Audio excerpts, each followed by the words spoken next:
Thank you so much for tuning in to Teaching for the Culture. And this is your host, Bianca Goolsby. And I'm here with my guest, the Honorable School Board Member, Cindy Stuart. How are you today? I'm good. Hot and sweaty. It's hot out there.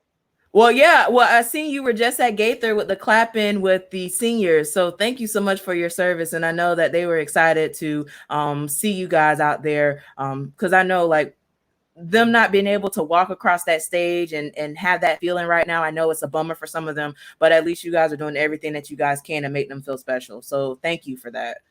Thank you. It was fun. They had a good time. They were handing out caps and gowns and handing out senior awards and collecting ROTC uniforms and getting their prom refund checks and their grad bash refund checks back. And some of them came. They were really creative and decorated their cars, and so it was fun. It was a fun morning. Oh, I that is applaud the awesome. administration for going through the effort to do all that for the kids. That's amazing. And I'm they looked it looked amazing out there. So I'm really happy for that. I have a couple intentional questions for you. For we're having school board chats and I appreciate Steve Kona hopping on, you're hopping on. I have Lynn Gray coming up next. So a couple questions for you. What do you think has been your biggest accomplishment being a school board member? So for me, it's, I'm very student centered and student focused. So a lot of the work that I do is not about adults and it's about kids and finding answers for kids. And I'm really kind of a do it right now, get it done. I don't have time to take a note and go run it to 10 people or run it up the chain. I just go to the person that I know can get the job done for us. So probably the biggest accomplishment is the feeding pantries, the food pantries that we put into the schools. And that work really started at Mort, which is one of our community schools, and Publix had stepped in there and put a huge pantry in. And we went back to the district office and kind of looked at each other and said, how many kids are we really feeding out there and what does it look like? So we surveyed principals and found out that we were doing a lot of feeding, but certainly not like the food pantries do, where there is the ability for a parent to walk in and actually shop like they're in a grocery store and not just be getting Wow. a bag of food that they may or may not use all of, or Johnny taking the food home on his back, and when he gets home, there's, he can only carry it so far, and you're not feeding the whole family, you're just feeding one child then. So we partnered then with Publix to have a conversation around how could we, expand the work that we were doing at and what did it look like out there, and could we, enhance what we were doing or expand what we were doing. Publix brought Feeding Tampa Bay to the table. So Thomas Manson, Brian West, and Mary Lou Whaley was instrumental in that work, and myself picked out really in where we specifically knew there was high need and where there were food deserts. So some of our biggest pantries they're not large, but they're the most active. Are down in the Ruskin Riverview area, Waimama area, because there's a lot of food pantries, but there's need. I think you're seeing that right now across this community more than we've ever seen. And it's interesting because I've been screaming it from the rooftops for the last 3 years that kids who are hungry can't learn. And so we have to do something about sustaining and helping families and making sure that they're able to come in and have the 100% opportunity as every other child in the classroom. So that's probably the biggest thing that I've accomplished in my 8 years being on the school board. I'm very proud of that work. I look forward to seeing that work continue to expand. Feeding Tampa Bay, I think right now is doing an amazing job at feeding the community, as is the district. I mean, I know I pushed for us to go to weekly feeding just so that the contact was not as significant as daily feeding, and people having to come out of their houses every day and pick up, a snack and breakfast. I pushed them, said we really need to go to a weekly feeding so that families can come and get weekly, and then Feeding Tampa Bay has supplemented that with their farmers are bringing in fresh fruits and vegetables for families to pick up. So it's been amazing to see. I don't anticipate that the need is not going to go away. If anything, it's going to grow in this community for the next few years as we, come out of this pandemic and see where we are. But I would love to see us continue. We had plans to to do 30 pantries in the next 2 years. And I hope that we will continue that and then start to weave the district in a little bit more on helping with delivery to those pantries and being culturally sensitive to the food that we deliver to certain areas. You can't deliver certain things to certain areas. People aren't going to take it and they're not going to eat it. So, but I'm glad to see Feeding Tampa Bay have the partners that have come on board to help them really get through this time and expand their work. So really good stuff for kids. That is awesome. And thank you so much for what you do with that. And I know Feed in Tampa Bay has been working really, really hard and trying to expand their reach. And that is a wonderful strategic partner. COVID has definitely placed a floodlight on the needs that we have in the community. So it leads me to my next question. What has this pandemic shown the world about education? Oh, wow. That's a huge, I think there's been a huge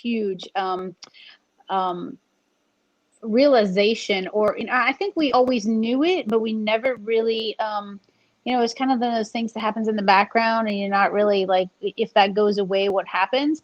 And with public schools shutting down, I think that very quickly, not only, I mean, I think parents knew inherently, and people who work in the system knew, but I think the business community at large and the community at large now realizes, oh my gosh, I'm trying to, it's one thing for me to try and work at home, but to try and work at home with 3 kids, and, do I have enough internet bandwidth to have all of them on a computer? And do I have enough computers? And, Johnny can't do his homework and I'm trying to have a Zoom call to continue to work and make money for the household. And, he's got to be on this call at this time and I've got to, so just trying to juggle all of that and understand too, that kids are, there's anxiety about this for children too, and their mental health and well-being is certainly, part of the conversation that we need to have. But I think it's really brought to light how important public education and public schools are to a community. And I think we maybe lost sight of that and forgot about it. And it's interesting to me too that we were just starting to bring the business community back in full force. We had State of the Schools back in September, and then we have Educate Hillsborough, where we had 30 participants who were going to schools and learning about what we do. But I think people forget what a public school does, and it does more than educate children. I mean, it's family for some children, and it's through, sometimes 3 square meals a day that they don't get, and it's security, and it's that daily routine that they don't have now. And so, I think we kind of forgot what that was about and what it looked like. I mean, in some respects, we've always almost taken ourselves back to the farm days when you had, the little red schoolhouse finally, and 5 or 6 kids would show up in the little red schoolhouse. But before that, you were learning at home. You got up, you did your chores, you learned at home if your mom or dad had time to teach you reading and writing, and then you went outside and, hung out with brothers and sisters and siblings and family members. So it's been very interesting to me to see how dedicated our staffs and our teachers and our administrators are to making sure that kids are getting what they need. But it's also been very, very enlightening how far we need to go with e-learning and making sure that there's equity and every child having the same opportunity. And we're getting there. We're still not there because there's challenges in the community that we're still facing with, access to internet and access to devices. And, again, we're slowly getting there, but just recognizing how crucial that was. And a kid can't sit on a computer all day long every day. I think we'll still see challenges for our kids who were those borderline kids who were struggling already. Some kids are doing fantastic in this environment, and some are really struggling. They're kind of falling off the edge. And there's going to be a huge learning curve, I think, for everybody here. But I think it's been very interesting. It's also been very interesting to see, for me, the compassion and kindness that has come out of this pandemic, and people just being a little nicer and a little more giving and a little more generous with their own things and their own time. And I don't know if that's because we're just home or people are just feeling like, oh my gosh, what's happening in the world, and never having experienced anything like this before. So I think there's a lot of good that's going to come out of, it's a tragic situation that we're dealing with all of this, but there is a lot of good that is coming, and a lot of beauty that's coming out of the entire way that people are handling what we're dealing with. So, and especially I think in our schools, I mean, there was nothing, not that there wouldn't be in the first place, but what teachers, the lengths that teachers and administrators are going to right now to make sure kids get what they need. For example, the Gaither clap out today, and I know Leto had theirs, Alonzo had theirs today, but just the lengths that's not what teachers are trained to do or expected to do, but they do. And so to be out there this morning in the heat and handing out the things that just to try and give them some semblance of closure as seniors graduate are supposed to be graduating. Today would have been Gaither's graduation, actually.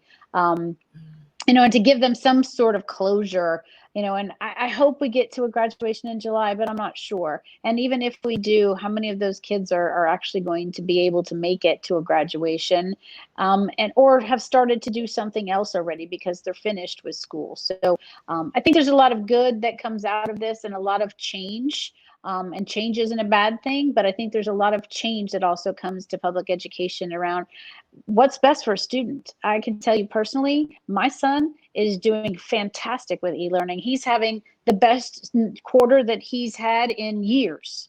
And so for him, it's been really nice to be able, the freedom and the luxury of doing things when he needs to and wants to, and when he's ready, and not having the distractions. But for other kids, I know they're really struggling. I have a child in college who is really struggling with e-learning, and it's not as easy for her. She's getting it done, but it's not as easy. So, I think it depends. I think my guess is we're probably going to have a blended model when we finish all of this, with some kids saying, you know what, I want to take my core classes at home and come in for lunch in my electives, and be able to, do something different. But I do see us operating a lot differently as we continue to come out of COVID. To the parents, like, how can parents support their child during this time? So I think the biggest thing that I've seen that is, communication with teachers. And and I think, there's been a huge uptick in communication with teachers, between parent and teacher and student and teacher. And I know still there's challenges in certain areas. So I'll say, like, ESE is really challenging for our, our disabled students who are, who would struggle to sit in a classroom, let alone sit on a Zoom classroom. So there's challenges around that. But I think for parents right now, I would say the biggest thing is patience. And I know that's hard in being, cooped up in a household and having been there now since March. And flexibility. I mean, I know teachers and administrators are being extremely flexible on when things are due and what grades are going to look like, and how much pressure we're putting on kids to complete assignments or not complete assignments. So for parents, I would say the best thing that they can do is just continue to support and help and guide, and just that kind of do your best. We're not expecting perfection out of this, and we understand that there are going to be challenges. There are so many challenges out there. I mean, we've had challenges where kids, kind of fall off for a 2-week period. And when a teacher finally gets back in touch, you find out there's something really tragic happening on the other side of the fact that that student's gone missing for 2 weeks and not been on Zoom meetings or on EDSB. And then, you realize that daily interaction is really important for those kids, because you're not seeing that child every day. So you don't know what's going on. And they might not have, they might have still come to school, but not been able to do what they were doing on EDSB or on Zoom. So, there's been some really difficult stories around stuff like that. But for parents, I would say the biggest thing is just continue to be, loving and supporting and guiding kids through. And if they need help getting through assignments, there's language barriers. We've got people out there that are tutoring kids online because there's a language barrier at home, and so the students are struggling to understand what they're supposed to be doing, and no one in the home speaks English. So, that barrier, I know, is another issue that we're finding challenging. But again, just to be just to be parents and not forget that they're what we're experiencing and anxiety around what's happening with the world, they're experiencing on a different level. And I'm sure it's a very unnerving time for them. Absolutely. And thank you for touching on that. And the next question that I have, what do you think school would look like moving forward? Well, so I don't want to speculate too much. I know I also sit on the Florida School Boards Association on the executive team, and we did put a pretty healthy list of concerns, not recommendations, but just concerns to the governor's office and the DOE around what would school look like if we went back in the fall. There are grave concerns around mental health and the mental health of our students not having been in school since March. So that was a big concern. Social distancing is obviously a concern. I don't know how we go back to school if the CDC doesn't lift the 6 foot social distancing rules, and gatherings of, less than 10 or 20 people. I mean, we have classes of 25 in high school. So how do you do large gatherings? How do you do sports? How do and we're talking about kids who haven't seen each other in months, and they're going to want to have interaction with each other. I saw it today, and it's hard. It's really hard for teachers who are seeing their seniors leave and not being able to have that interaction. So I'm not sure what it looks like. My guess is that we have not dipped so much into the blended model of e-learning and in classroom, but universities have. And I think that my guess is we're going to follow some of that model. Some of the schools here locally in Florida have actually have entire freshman classes that there's a whole cohort of kids that are there online. They never step into a brick and mortar. So University of Florida has a pretty big class this year. Florida State has a lot of virtual. So I see that becoming more of a trend and not just a one-time thing because of the pandemic. And again, some students do very well in that environment, others not as much, but having that variety and allowing for kids to have that, I think that will probably be a national trend, but I'm not sure what to expect in August. It's going to be very difficult like I said, if the CDC doesn't lift the guidelines, I don't even know how we transport kids.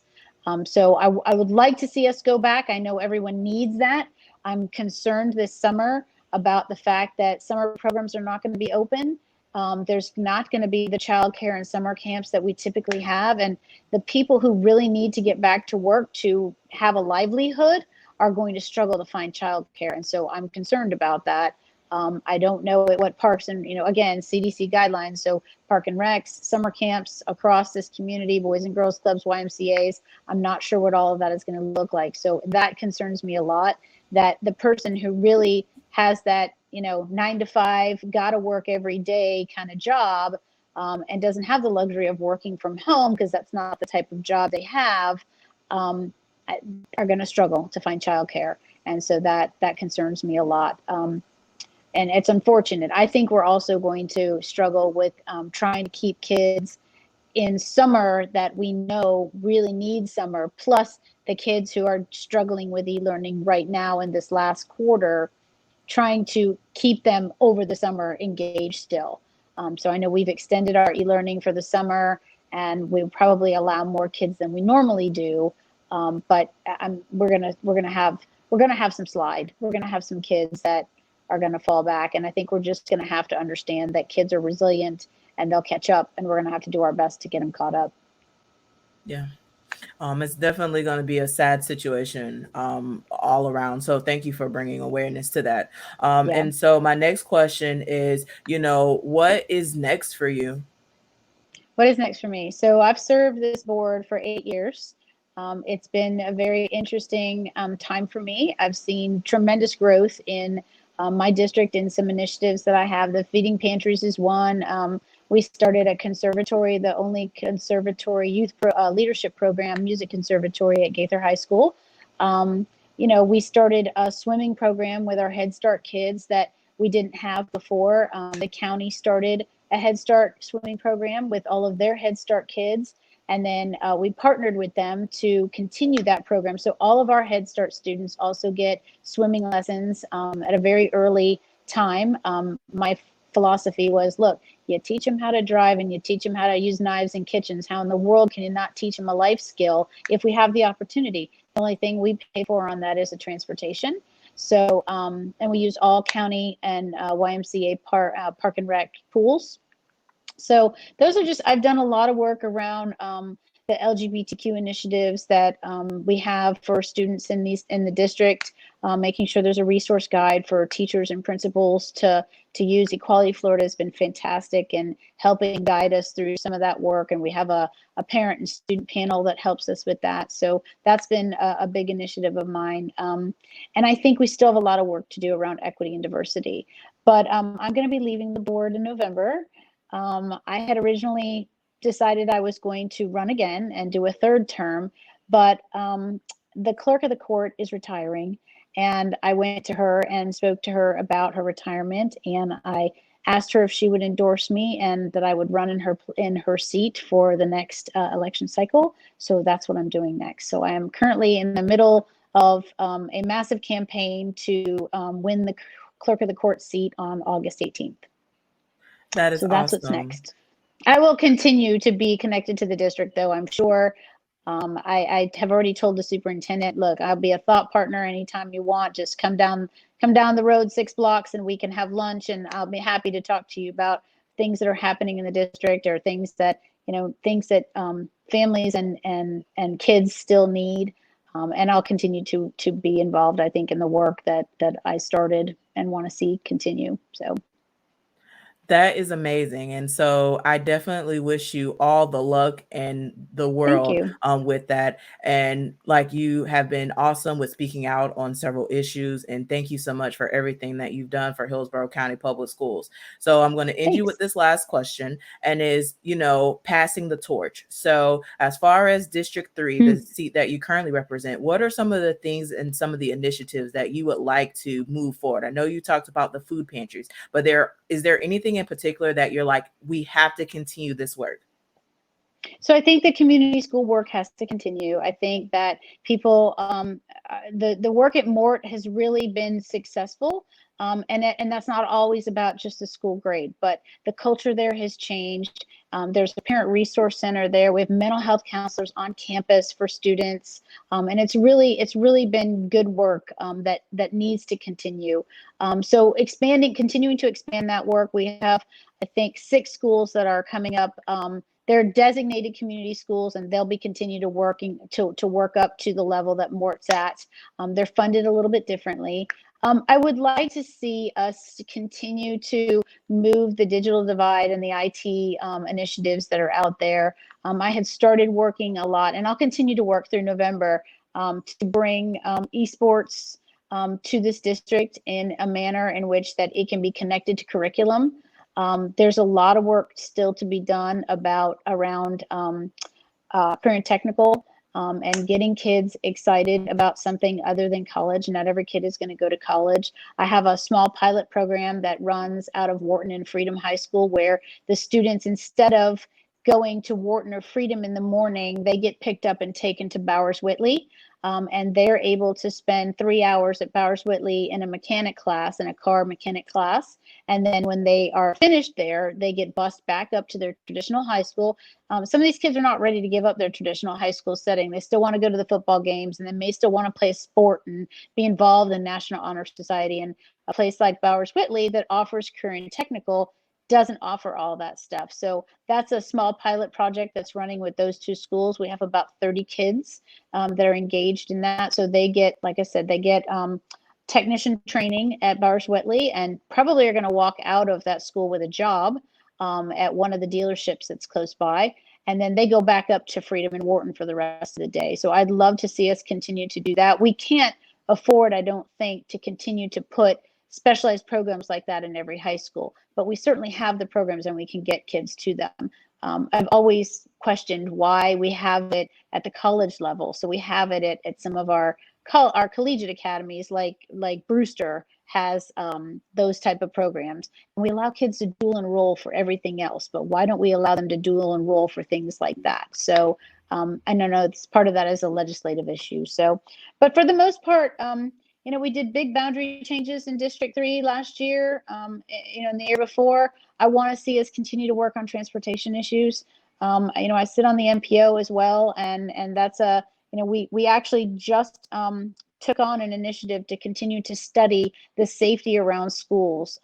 My group on MPO, my working group, had done 10 schools in our district, and we have 250 schools. So the MPO is actually going to take on that work and continue to study 2-mile radiuses around schools and what that looks like. And I'm not talking big changes, but the crosswalk needs to be repainted. The button for the crosswalk doesn't work. The pedestrian timing is off. So putting all those things down on paper, Tyndall Oliver and Element did a lot of that work for us, and they just submitted it to the county and the city. And then the county and city can just go out with a punch list and say, we need to fix these 5 things in front of Chamberlain High School. So I want to see that work continue through November. And I know one of my board members will take my seat on the MPO and probably continue that work. But that's a big issue. Transportation in this community we need to make some significant changes, and putting kids on buses and transporting them halfway across the county is just, it's not efficient anymore. So how do we keep them from and get them there on time? I mean, that's the biggest thing. If we're still not getting kids to school on time and they're missing instructional time, we're not doing any service to them. So that's another issue that I think has to continue, is transportation, how it relates to the district, and how it relates to our schools and the walkability of neighborhoods and pedestrian paths. One of the things they are going to take on is creating pedestrian friendly walking path maps, so that we can hand those out at schools. And not that we're telling you have to walk down this street in this way, but here's 5 paths to the school from a 2-mile radius around the school for parents, so that they know they don't have to walk on that busy road, or a child knows there's an alternate path I can walk behind, this park, and there's a trail, and so that work is going to continue. So those are just a couple of the initiatives. Trying to think if there was anything else happening in District 3 specific. Chamberlain's got a great program coming on board with the Junior Achievement Group. So we're hoping to fill that seat. I would love to see the Chamberlain feeder pattern and the Chamberlain Legacy Group continue to work with, if we don't have kids from our feeder patterns going into our high schools and they go all over the place.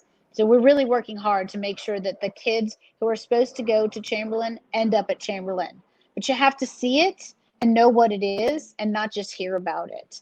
So we're working really hard to make sure that all those schools that feed into Adams, that the kids actually go to Adams, because if they don't go to Adams, they're never going to go to Chamberlain. So we're getting ready to start that work actually at my alma mater at Lato. The same group of people is going to go over to Lato and start that same feeder pattern work and make sure that kids at a young age, 2nd, 3rd, 4th grade, no, that's my high school. I'm going to be a Chamberlain Chief one day, or I'm going to be a Lato Falcon. So understanding that they don't have to go somewhere else, that this is where they're supposed to be. And it's a lot of it too is about perception and bringing families in so they can see and feel what that school is like, so that the perception of one bad thing that may have happened in the community is not a reason to not go to that school. So we're working really hard on that program too. Chamberlain has been very, very accommodating, and all of the feeder pattern schools. I have to get a shout out to Terry and Cindy Cisco and the Lake Mag United Methodist group have been instrumental in lifting that work and making sure that we have kids that stay in their neighborhoods and go to the schools that are within their feeder pattern and stay with their friends. So we offer so much choice in this district and so many opportunities for kids to go elsewhere, but we have to also let them know that they have the opportunity to stay at their home zone school too. So those are a couple of things I hope continue, but I trust the superintendent. He is going to move fast and hard to make sure that this district is elevated to where it should be, as the 7th largest district in the nation and the 3rd largest in the state. And I know that's his focus, and that's why we hired him. Yeah, and I'm so thankful for the superintendent for all that he's done. And he literally came into a fire, and then now we have COVID. So I do appreciate his promptness, and anytime that I email him, he emails me right back. He's just phenomenal. So I just want to say thank you for spending time to have this conversation school board chat with me. And congratulations. I know that you'll continue to do this work to move our kids. So thank you so much. And until next time, thank y'all for tuning in to Teaching for the Culture. And this is your host, Bianca Goolsby. And until next time.